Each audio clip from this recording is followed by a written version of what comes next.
You can't see the bigger picture or work toward a larger goal if you have the mindset of a worker. That's just the reality. If your brain isn't accustomed to thinking like those who achieve big things, you'll struggle to find your footing. Even those who start big projects without vision eventually end up thinking this way through the experiences they undergo. So, if you already know you need to think like a CEO, why not speed up the process and start training your brain now? This video is all about that. Welcome to Rich Horizons. Before we dive deeper, let's define what thinking like a CEO actually means. While everyone is unique, we all share similar traits, and these traits together form the mindset of a CEO. The first trait to consider is a growth mindset. This term has been tossed around a lot, and we've mentioned it many times. By now, you should understand that a growth mindset means believing that everything can be learned. There are no barriers to skill acquisition. But let's dive deeper. Having a growth mindset isn't just about skills. It's about knowing what's possible and trusting that there's a way to achieve whatever you need. When you adopt this mindset, your perspective changes.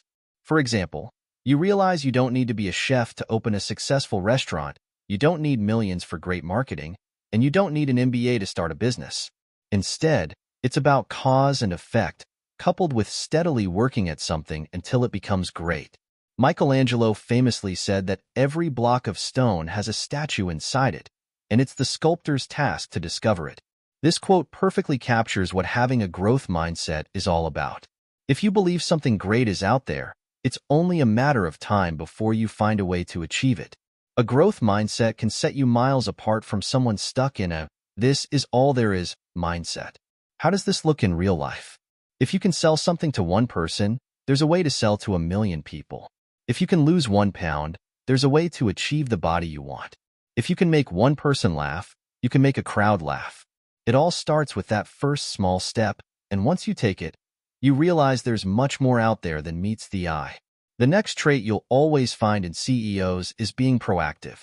This means not waiting for something to happen to react to it, but making something happen so others need to react to you. In most cases, those who are reactive lose. Take losing weight, for example. If you have an event coming up in 3 months and realize you need to look better, you're being reactive. You'll find it harder to get in shape, and even if you do, you're likely to regain the weight because you didn't plan for it. An outside event pushed you to react, and your motivations were not in the right place, causing you to rush, panic, and look for shortcuts, generally doing a poor job. On the other hand, when you're proactive, being healthy is a way of life, and outside events can't push you into panic mode. Or consider losing your job. If you're reactive, you might take the first job you find, whether you like it or not, just to keep the lights on. But if you're proactive, you've built a skill set so valuable that it's a major loss for the company if they let you go, and other companies will compete for you. This applies to any situation.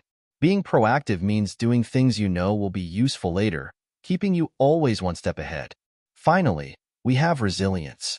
The best definition of resilience is how good you are at getting things done when you don't feel like it. It's easy to do things when you're motivated and passionate, like playing video games for 14 hours straight because it's fun and engaging. But that's not how real life works. Most days won't be engaging or fun, and it's up to you to find your why and build your resilience around it. A story that comes to mind when talking about resilience is the production of the Lord of the Rings series, known for its intense schedule and work hours. Crew members often had to nap under their tables to meet deadlines. This isn't ideal, but it shows that when you have a strong reason to do something and believe great things will come from your work, resilience builds up, revealing energy levels you didn't know you had.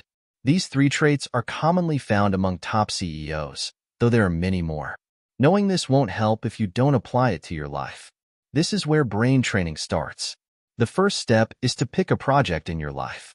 Maybe it's something you always wanted to do but never got around to, something you're half-heartedly doing, or something you should be doing but don't know where to start.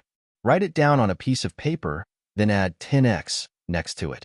For instance, if your project is to get in shape, 10x might mean competing in a triathlon. If your 10x goal seems ridiculous, you're doing it right. This forces a growth mindset and development. We often overestimate the big picture and underestimate the small steps.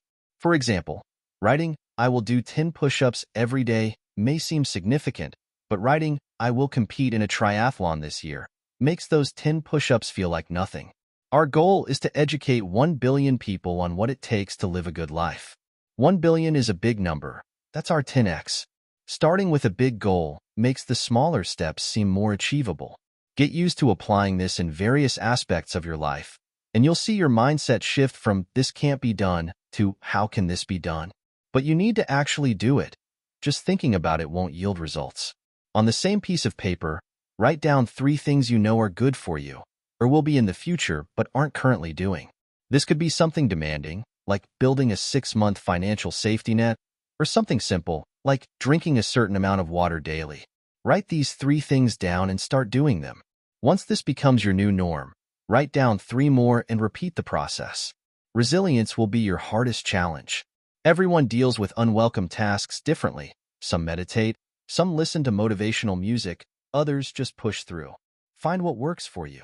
Many people turn to the rich horizon.